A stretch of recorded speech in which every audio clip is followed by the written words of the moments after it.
Today's video is a speed build featuring cottage living.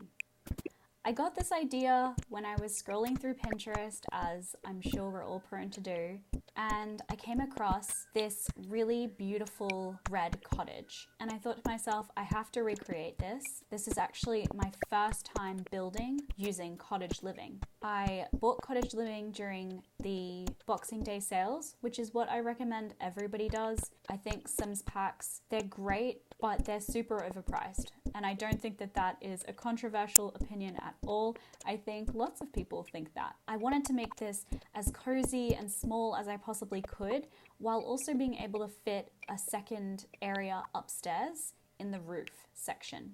So that was my main goal, is making sure I could fit a whole second story up there, because the main thing that I loved about this cottage was that there was this cute little bedroom where you could barely fit anything, and it was all tucked together, nice and cozy, and I fell in love with that. The color scheme is definitely going to be red. I think that the red is more subtle. It's like a maroony brown sort of red, which is one of my favorite colors. I love a burgundy color. The cottage is very symmetrical.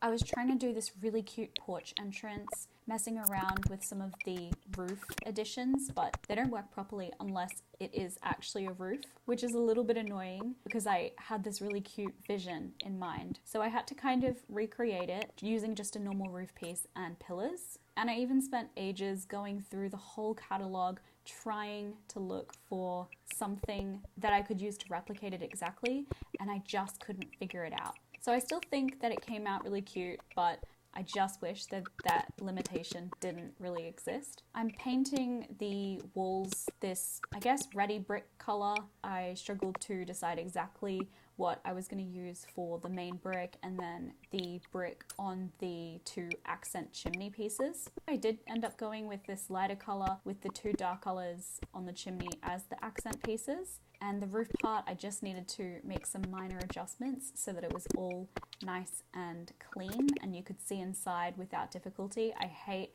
when the roof pieces are in the way and you can't, it's not really helpful to gameplay.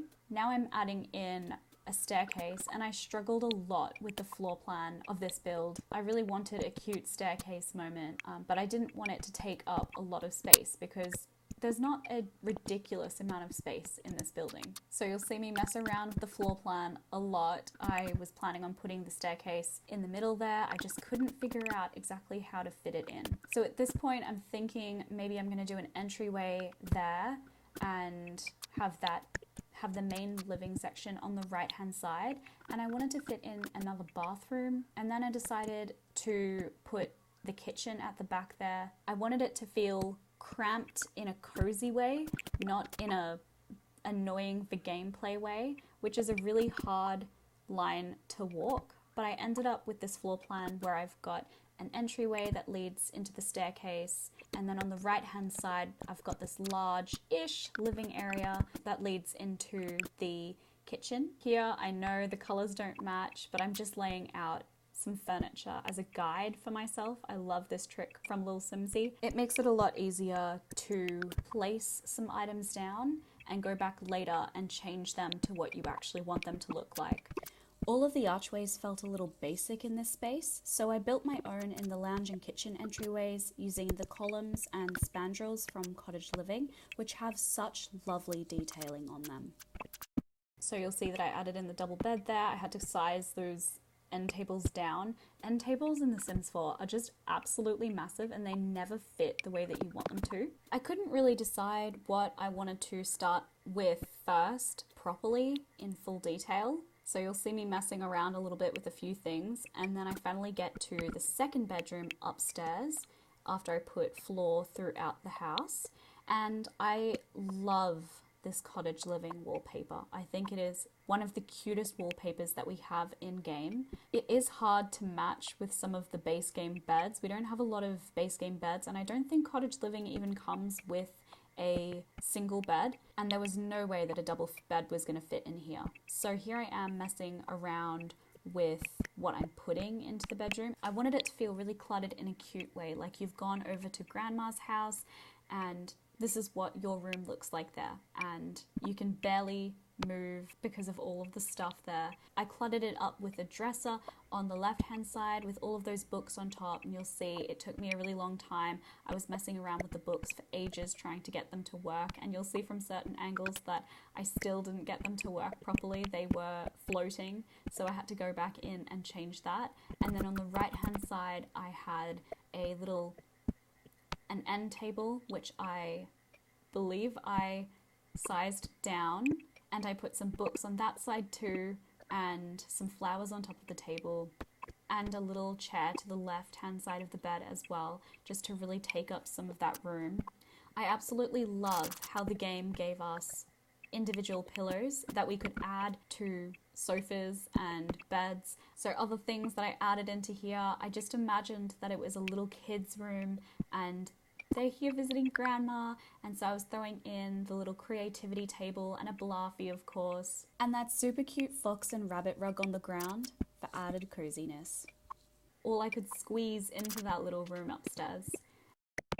And then downstairs here I'm just working on the main bedroom, which I think is grandparents, and I've gone with the blue with peachy toned bed sheets, adding in a few cottage living decorations that felt very grandparenty, but a lot of them were perfect for other places, so I got a little bit sidetracked.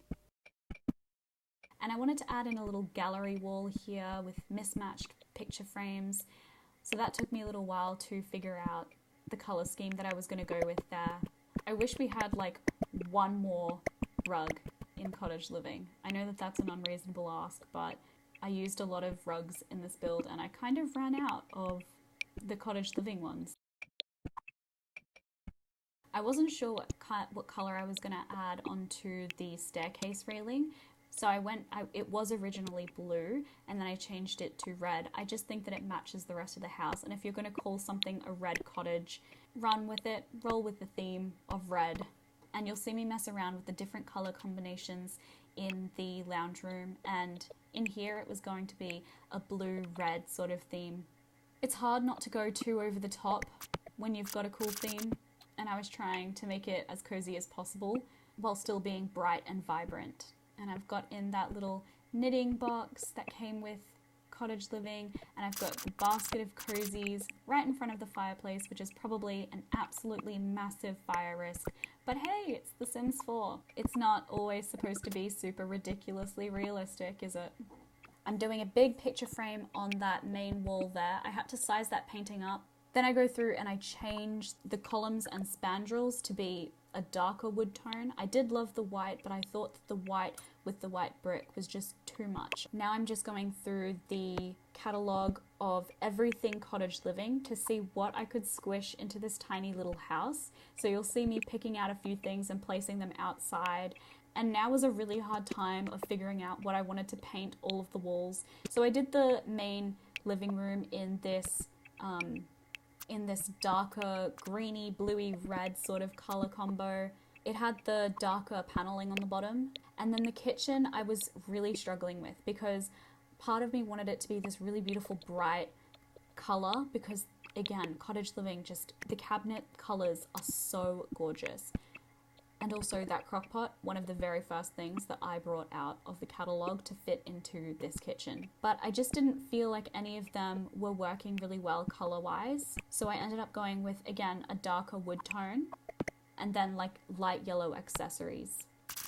You'll see that I placed just one wallpaper tile of that like colourful floral one, and I wanted it to fit kind of like a Victorian era. They always have a florally tiled backsplash, and we don't have anything exactly like that in the base game and cottage living. I only used cottage living and base game for this build, so I was a little bit limited in terms of my tile options, and they just didn't have anything that was going to perfectly match what I wanted to do for that. So we're just going to have to pretend that it's not wallpaper, it is tile, and call it a day. Just adding in some final little finishing touch details into the kitchen. I couldn't really fit anything into the entryway all I could fit was just like a little mat. It's just too small of a space to fit anything else. Moving upstairs again, I'm working on the, I guess you would call it a landing floor, or also kind of a hallway, as it does lead to the second bedroom upstairs and then the bathroom on the left-hand side. And up here, I wanted to add in a little study section, and I had to include the typewriter. It's so unique and it fits perfectly with cottage living. So I added it in. I know that it's super expensive, but it's just so cute. I couldn't really fit a whole lot else up here. And you'll see that I switched the desk around just so that there was a little bit more space upstairs on the landing. I used a kitchen counter and I placed the typewriter on the kitchen counter so that it only took up one tile, because in base game and cottage living, we don't have a one tile study table. And in the bathroom, I tried to use all of the cottage living stuff that I could. Again, I wanted to use that beautiful wallpaper, and I used it in white, and I included some white tile on the floor, and I wanted to place a little chair in the corner. This is a grandparent's house, and I'm thinking that maybe they're a little older and sometimes they might need to sit down while they're up here. I'm adding in some accents now, and I love this trick of using that large towel wrap, picking my favorite color, duplicating it, and then just sizing it down once or twice to make the perfect hand towel, because that towel rack doesn't come in a smaller size. And I didn't want any modern lights here, so I just needed to make sure that there was enough light. I went with wall sconces. I chose 3. It might be too many, but I think it looks pretty. And now I'm moving on to the second bathroom downstairs. I didn't want it to look exactly the same. I wanted it to have similar vibes in terms of it being a little bit older, but I wanted it to be unique and look like itself. So I went for a blue theme downstairs, and so I've got this like dark blue color with the grey baseboard. Just painting the ceilings to make sure I don't forget that. Now I'm starting on the outside, and I'm adding in some lights for the front porch and some flower boxes, of course. They add so much character to a build. Adding in some ivy now all over the building. There was so much ivy and vines that came with cottage living. It's so perfect, and honestly, my dream home is just covered in ivy. Probably not in Australia, because if you have a house that's covered in ivy, there are going to be spiders, and a lot of spiders, and that is my hell. So it is only my dream home somewhere where the spiders aren't going to kill you. And now I'm drawing in my path systems. One of my favorite ways to do gardening is to break it up by doing the darker patches first and then filling it in with plants later, so that you can see exactly where you want your plants to go. And I knew that I wanted that path to the right to go to a really beautiful tree section. And gosh, I love that tree with all the fairy lights. It's so pretty at night. And filling in the rest of the plant section with a lot of debug landscaping, actually, just because it's got more options and it fits really nicely with the wider world surroundings. I added in some mushrooms that are really unique to the cottage living world. As this pack is quite new to me, I haven't done a lot of gameplay yet, but I do know that there's something special about the mushrooms in this game. And I'm really happy with how the front of it turned out. Now I'm just sectioning it off with some stone walling. However, the stone walling doesn't come with any gates. So I had to come up with a new plan for the front of it, because I did want to add in this big, beautiful entryway that you have to pass through. I just imagine that the grandpa built it himself and he maintains it himself.